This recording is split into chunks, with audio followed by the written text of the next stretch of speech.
Good morning everyone, welcome back to science to classes. आज फिर से आप लोगों के बीच में 12th क्लास के नई वीडियो लेकर उपस्थित हुआ हूँ। आज का क्लास बहुत ही इंपॉर्टेंट होने वाली है। आज के क्लास में पिछले क्लास से रिलेटेड जो टॉपिक है उसके न्यूमेरिकल को डिस्कस करने वाले हैं। ये क्वेश्चन बार बार एग्जाम में पूछा गया है, इसलिए ये वीडियो बहुत ही इंपॉर्टेंट होने वाली है। इसे बिल्कुल भी वीडियो को स्किप ना करें, मेरे साथ वीडियो में अंत तक बना रहे। हाँ, अगर कोई चैनल में नए हैं तो मेरे चैनल को सब्सक्राइब कर ले, घंटी के बेल आइकन को क्लिक कर ले, जिससे कोई नया वीडियो आए सबसे पहले आपको देखने को मिले। हाँ, चलिए देर ना करते हैं, क्वेश्चन की तरफ चलते हैं। क्वेश्चन है, an electric dipole is formed by the +4 microcoulomb and -4 microcoulomb charges at 5 millimetre distance. Calculate the dipole moment and gives its direction. बोल रहा है कि एक चार्ज दिया हुआ -4 माइक्रोकूलम और दूसरा चार्ज दिया +4 माइक्रोकूलम, तो माइनस और प्लस दोनों का मैग्नीट्यूड सेम है तो डायपोल फॉर्म कर जाएगा। और दोनों के चार्ज के बीच का जो डिस्टेंस दिया है 2D मानते हैं, 2D का वैल्यू दिया 5 मिलीमीटर। तो यहाँ पे जो चार्ज का वैल्यू है 4 माइक्रोकूलम, इसको कन्वर्ट करेंगे माइक्रोकूलम में तो 4 × 10⁻⁻6 कूलम हो जाएगा। 2D का वैल्यू 5 मिलीमीटर, इसे कन्वर्ट करना पड़ेगा मीटर में तो 10⁻³ मीटर से गुना कर दिए। हमें निकालना है P। तो हम लोग जानते हैं कि वी नो दैट P बराबर क्या होता है, Q.2D। P बराबर क्या होता है, Q.2D। Q का वैल्यू कितना दिया हुआ है 4 × 10⁻⁻6 कूलम इंटू 2D का वैल्यू दिया है 5 × 10⁻³ मीटर। 5 4 जा कितना हो जाएगा 20 और 10⁻⁻6 और -3 कितना हो जाएगा -9 कूलम मीटर। ये जीरो इसको दे देंगे तो आएगा 2 × 10⁻⁸ कूलम मीटर। और इसका डायरेक्शन जो हो जाएगा, इसका डायरेक्शन जो होगा डायपोल मोमेंट का वो हो जाएगा -4 माइक्रोकूलम से +4 माइक्रोकूलम तक। तो डायपोल मोमेंट P जो वैल्यू आएगा 2 × 10⁻⁸ कूलम मीटर हो जाएगा। और इसका जो डायरेक्शन होगा -4 माइक्रोकूलम से +4 माइक्रोकूलम की तरफ, मतलब -4 से +4 की तरफ। क्वेश्चन है, find net dipole moment of the system. बोल रहा है एक सिस्टम दिया हुआ है, इसका नेट डायपोल मोमेंट निकालने बोल रहा है। तो ध्यान दें दोस्तों, यहाँ पे +Q चार्ज है, यहाँ पे +Q चार्ज है, यहाँ से यहाँ का डिस्टेंस A दिया है, यहाँ से यहाँ का डिस्टेंस A दिया हुआ है। तो इसको लिखे हुए हैं 0, A और इसको लिखे A, 0। तो यहाँ पे ध्यान दें, यही है पे +Q चार्ज, यहाँ पे है +Q चार्ज। तो इस +Q के चार्ज के लिए यहाँ पे आ जाएगा -Q चार्ज, इस +Q चार्ज के लिए यहाँ पे आ जाएगा -Q चार्ज। और -Q +Q के बीच का अरेंजमेंट कितना दिया हुआ है A, तो इस वाले डायपोल मोमेंट को मान लेते हैं P2। और P2 बराबर क्या हो जाएगा Q × A। ये तो फॉर्मूला होता है कि कोई भी दोनों में से कोई एक चार्ज लेना है, उसका मैग्नीट्यूड और दोनों का बीच का डिस्टेंस A है तो A। ऐसे ही यहाँ पे P1 हो जाएगा और P1 दोनों का बीच का डिस्टेंस यहाँ A दिया है तो E भी हो जाएगा Q.A।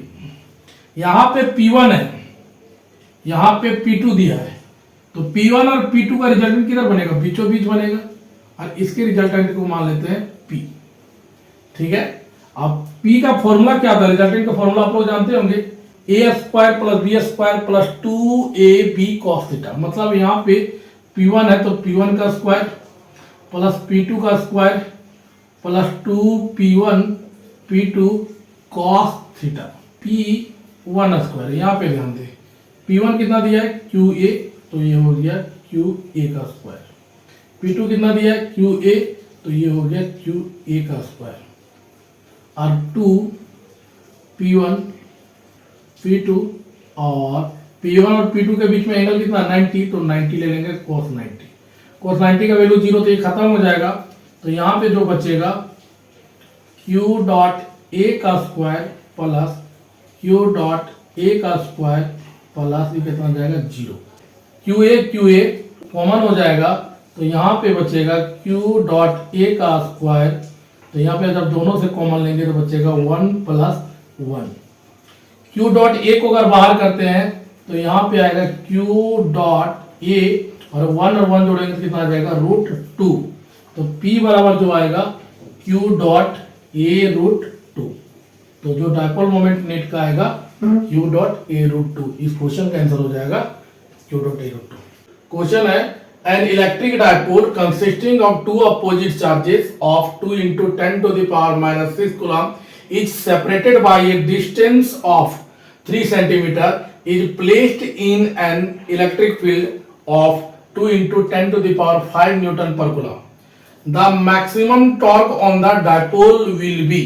यहाँ पे ध्यान दे, एक इलेक्ट्रिक डायपोल है. इलेक्ट्रिक डायपोल किसको बोलते हैं? माइनस क्यू और प्लस क्यू दो चार्ज है. माइनस क्यू और प्लस क्यू दो चार्ज, तो उस चार्ज के अरेंजमेंट को, दोनों चार्ज के अरेंजमेंट को बोला जाता है इलेक्ट्रिक डायपोल.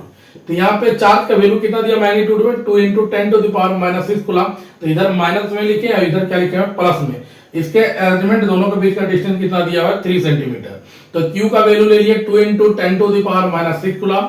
2D इसके बीच का सेपरेशन कितना होता है? 2D, तो 2D का वैल्यू ले लिए 3 सेंटीमीटर और 3 सेंटीमीटर का वैल्यू दिया 3 इंटू, इसको मीटर में कन्वर्ट करेंगे तो 10 to the power minus 2 metre. और इलेक्ट्रिक फील्ड का वैल्यू दिया हुआ है 2 into 10 to the power 5 Newton पर कूलम. टॉर्क मैक्सिमम पूछ रहा है कि मैक्सिमम टॉर्क कितना आता है. तो मैक्सिमम टॉर्क के लिए जो थीटा का वैल्यू लेना पड़ता है, कितना लेना पड़ता है? 90. अब ध्यान दे दोस्तों, टॉर्क मैक्सिमम का फॉर्मूला हमें क्या लेना है? टॉर्क का फॉर्मूला जो होता है Pe sin थीटा. यहाँ पे इलेक्ट्रिक फील्ड का वैल्यू और थीटा का वैल्यू दिया है, हमें फाइंड करना पड़ेगा P. तो P निकालने के लिए हमें एक फॉर्मूला पता होता है. P बराबर होता है Q डॉट 2D. Q का वैल्यू दिया हुआ है 2 into 10 to the power minus 6 और 2D का वैल्यू दिया हुआ है 3 into 10 to the power minus 2. 2 3 6 हो गया और 10 का पावर माइनस 6 माइनस 2 कितना हो जाएगा? Minus 8.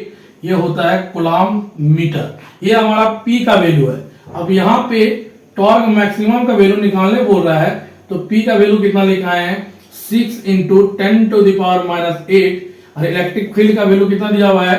2 into 10 to the power 5 और थीटा का वैल्यू कितना दिया हुआ? 90. तो साइन 90 यहाँ पे मल्टीप्लाई करेंगे 6 को 2 से कितना हो जाएगा? 12 और 10 का पावर माइनस 8 प्लस 5 कितना हो जाएगा? माइनस 8 प्लस 5 और यहाँ पे साइन 90 का वैल्यू हो जाएगा 1. तो 12 इंटू 10 का पावर माइनस 8 प्लस 5 कितना हो जाएगा? माइनस 3 न्यूटन और यहाँ पे हो जाएगा मीटर. तो टॉर्क मैक्सिमम का जो वैल्यू आएगा 12 into 10 to the power minus 3 newton metre. कौन सा ऑप्शन मैच कर रहा है?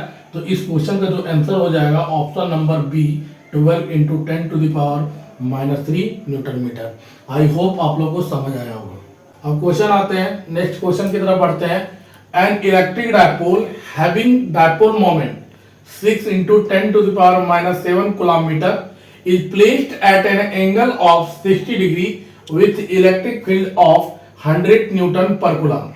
Calculate magnitude of torque acting on the dipole. यहाँ पे क्या बोल रहा है कि एक इलेक्ट्रिक डायपोल है जिसका डायपोल मोमेंट दिया हुआ है.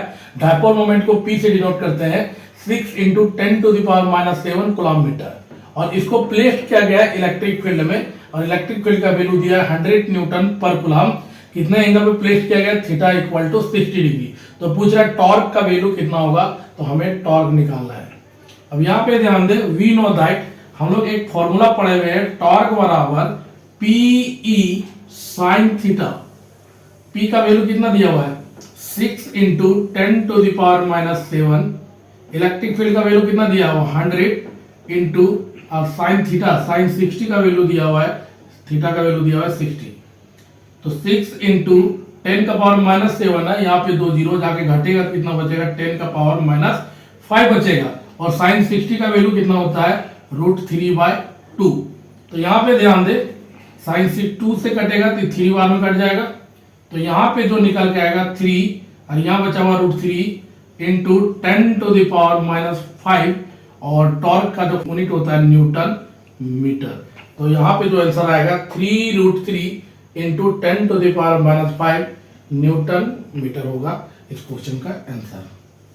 Next question, question number 3. An electric dipole having dipole moment P equal to, अब यहाँ पे P वेक्टर में दिया हुआ है 3I plus J plus 2K coulomb metre in uniform electric field E equal to I plus J plus K newton पर coulomb. Calculate magnitude of torque acting on the dipole. यहाँ पे ध्यान दे दोस्तों, यहाँ पे P का वैल्यू दिया है, P vector 3i plus J plus 2k coulomb metre. E का वैल्यू दिया है I plus J plus k newton पर कूलम।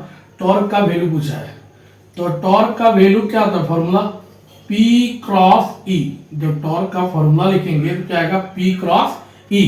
और P क्रॉस E को निकालने के लिए यहाँ पे ध्यान दें दोस्तों, तो टॉर्क बराबर P क्रॉस E कैसे निकाला जाता है, तो यहाँ पहले क्या लिखा जाता है, I फिर J फिर K, और P में जो दिया ना, I के पीछे कितना दिया 3, J के पीछे कितना दिया 1 और K के पीछे कितना दिया 2, तो यहाँ पे 2, I के पीछे कितना दिया 1, J के पीछे कितना दिया 1, K के पीछे कितना दिया 1, तो यहाँ पे लिखेंगे 1। तो जो टॉर्क वेक्टर का वैल्यू है, यहाँ पे ध्यान दे I है ना, तो पहले यहाँ पे I लिखेंगे, तो I वाला कॉलम को बंद करेंगे, I वाला कॉलम को बंद करेंगे तो क्या बचेगा यहाँ पे 1 1 2 1, मतलब ये वाला लाइन हमेशा बंद रहेगा। जब I लिखना होगा तो ये वाला को बंद कर देंगे तो बचेगा 1 1 2 1, तो यहाँ पे 1 1 2 1। फिर यहाँ क्या होगा J, तो पहले प्लस होता है I के पीछे, फिर J के पीछे क्या होता है माइनस, प्लस माइनस। अब J के लिए लिख रहे हैं, ये वाला लाइन तो हमेशा बंद रखना है, तो J वाला लेंगे तो J वाला को बंद करेंगे तो बचेगा 3 1 2 1 3 1 2 1। I वाला जब लेंगे, ये वाला लाइन हमेशा बंद रखना है, I वाला जब लेंगे तो इसको बंद करेंगे तो 1 1 2 1। J वाला लेंगे तो इस सेकंड कॉलम को बंद करेंगे तो क्या बचेगा 3 1 2 1।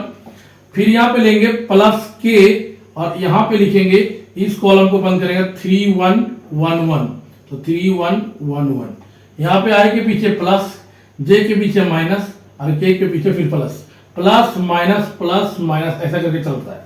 अब यहाँ पे ध्यान दे, टॉर्क इक्वल टू I दिया हुआ है 1 1 जा 1 माइनस तीसरा गुना होता है, तो 1 को 1 से गुना करेंगे 1 और फिर 2 को 1 से गुना करेंगे तो 2। फिर यहाँ पे माइनस 6, 3 को 1 से गुना करेंगे 3 और 2 को 1 से गुना करेंगे 2। फिर ये होगा प्लस K, फिर 3 को 1 से गुना करेंगे 3 और 1 को 1 से 1। यहाँ पे ध्यान दे 1 में से 2 घटाएंगे कितना बचेगा माइनस 1 और I है तो I। फिर 3 में से 2 घटाएंगे तो 1 बचेगा तो माइनस 1J, ठीक है यहाँ पे। और फिर 3 में से 1 घटाएंगे तो क्या आएगा 2K।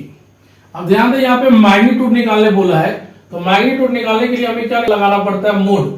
Torque vector equal to, यहाँ पे ध्यान दे मोड लगाएंगे तो क्या करना पड़ता है, रूट अंडर मैग्नीट्यूड हो जाता है। मैग्नीट्यूड देखो I के पीछे कितना दिया -1 ना, तो -1 का स्क्वायर प्लस J के पीछे कितना दिया -1 ना, तो -1 का स्क्वायर प्लस K के पीछे कितना दिया 2, तो 2 का स्क्वायर। तो यहाँ पे कितना हो जाएगा, जब टॉर्क वेक्टर है मोड लग जाता है तो क्या देता है मैग्नीट्यूड, तो सिर्फ टॉर्क बचेगा। अब यहाँ पे -1 का स्क्वायर 1, -1 का स्क्वायर 1 और 2 का स्क्वायर कितना 4, तो टॉर्क इक्वल टू ये कितना हो जाएगा √6। और टॉर्क का यूनिट क्या होता है आप लोग को पता है, torque equal to force into perpendicular distance, force का न्यूटन और परपेंडिकुलर डिस्टेंस का होता है मीटर, तो न्यूटन मीटर। इसका जो वैल्यू आएगा मैग्नीट्यूड आएगा टॉर्क का तो √6 न्यूटन मीटर इस क्वेश्चन का आंसर होगा।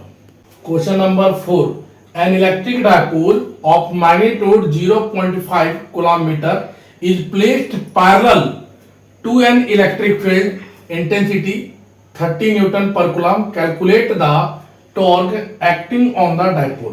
तो यहां बोल रहा है कि एक इलेक्ट्रिक डायपोल जिसका डायपोल मोमेंट दिया हुआ है 0.5 कूलम मीटर और ये प्लेस्ड है इलेक्ट्रिक फील्ड का कैसा पैरेलल। तो दोस्तों जब भी पैरेलल प्लेस्ड होगा, यहाँ पे ध्यान दें, जैसे ये इलेक्ट्रिक फील्ड है, ये हमारा इलेक्ट्रिक फील्ड है, इलेक्ट्रिक फील्ड, तो डायपोल को इलेक्ट्रिक फील्ड के पैरेलल रखा गया है, डायपोल को इलेक्ट्रिक फील्ड के पैरेलल रखा गया तो -q + q, और यहाँ पे इस प्रकार से रखा गया है। तो अगर पैरेलल रखा जाएगा तो डायपोल मोमेंट का डायरेक्शन और इलेक्ट्रिक फील्ड का डायरेक्शन सेम हो गया, और सेम हो जाएगा तो एंगल कितना हो जाएगा 0 डिग्री। तो यहाँ पे टॉर्क निकालने बोला है। तो आप लोग जानते ही होंगे, वी नो दैट टॉर्क बराबर क्या होता है फॉर्मूला PE sin थीटा। तो P कितना दिया हुआ है 0.5, इलेक्ट्रिक फील्ड का वैल्यू कितना दिया हुआ है 30 और साइन थीटा का वैल्यू कितना दिया हुआ है 0, तो साइन 0 डिग्री। तो इसको मल्टीप्लाई करेंगे तो 0.5 इंटू 30 इंटू साइन 0 का वैल्यू कितना था 0, तो जब मल्टीप्लाई करेंगे तो टॉर्क कितना हो जाएगा 0 हो जाएगा। तो इस पे जो टॉर्क लगेगा जब भी डायपोल को इलेक्ट्रिक फील्ड के पैरेलल रखेंगे तो इसमें कोई भी टॉर्क नहीं लगेगा, मतलब टॉर्क का वैल्यू कितना आ रहा है, 0। तो इस क्वेश्चन का जो आंसर हो जाएगा 0 हो जाएगा। Question number 5, N electric dipole is placed at an angle of 30 degree with an electric field intensity 3 into 10 to the power 4 Newton per coulomb. It experiences a torque of 5 Newton meter. Calculate the charge on the dipole if the dipole length is 5 centimeter. ध्यान दें दोस्तों, यहाँ पे theta का value 30 degree दिया हुआ है, electric field का value 3 into 10 to the power 4 Newton पर कूलम दिया है, तो टॉर्क बराबर दिया 5 न्यूटन मीटर और 2d जो जिसको डायपोल लेंथ बोलते हैं उसका वैल्यू दिया है कुल 5 सेंटीमीटर। इसको मीटर में कन्वर्ट करेंगे तो 5 into 10 to the power -2 metre हो जाएगा। हमें निकालने बोला है कि चार्ज कितना होगा। तो वी नो दैट टॉर्क बराबर क्या होता है, PE sin थीटा, और आप लोग जानते होंगे P बराबर होता है Q डॉट 2D। तो इस P का वैल्यू को यहाँ बिठा देना है, तो टॉर्क बराबर हो जाएगा Q डॉट 2D और यहाँ पे E sin थीटा। हमें क्या चाहिए, Q का वैल्यू, तो ये 2D E sin थीटा को किसके भेजना होगा, नीचे भेजना पड़ेगा। तो Q बराबर लिखेंगे torque bye 2D E sin theta. Torque का वैल्यू कितना दिया है दोस्तों, टॉर्क का वैल्यू दिया है 5, तो यहाँ पे लिखे 5। 2D का वैल्यू दिया है 5, तो यहाँ पे लिखेंगे 5 into 10 का पावर -2। E का वैल्यू दिया होगा था 3 into 10 का पावर 4 और यहाँ पे साइन 30 डिग्री दिया हुआ है, तो साइन लिखेंगे 30 डिग्री। यहाँ पे ध्यान दे 5 से 5 कैंसिल हो गया, तो यहाँ कितना हो जाएगा, 3 है तो साइन 30, तो 1/3 into 10 का पावर -2 प्लस 4 कितना हो जाएगा, ये वाला 10 का पावर 2 -2 प्लस 4 तो कितना हो जाएगा इतना, और साइन 30 का वैल्यू कितना था 1/2। 10 का पावर 2 पर चल जाएगा तो क्या हो जाएगा, 10 का पावर -2 2 पर भेज देंगे तो 2 into ये ऊपर चल जाएगा तो 10 का पावर -2 और नीचे बचा हुआ है 3। जब इसको डिवाइड करेंगे तो आएगा 0.66 into 10 to the power -2 coulomb. ठीक है, तो चार्ज का वैल्यू आएगा 0.66 into 10 to the power -2 coulomb. इस क्वेश्चन का जो आंसर होगा इतना हो जाएगा। आई होप आप लोग का आज का क्लास बहुत अच्छा लगा होगा, जितने भी न्यूमेरिकल होंगे आप लोग बहुत अच्छे से क्लियर हो गया। अगर कोई भी डाउट है तो आप मुझे कमेंट सेक्शन में कमेंट करके पूछ सकते हैं, मैं हर डाउट को क्लियर करने का प्रयास नेक्स्ट वीडियो में करूंगा। थैंक यू, आपका दिन शुभ हो।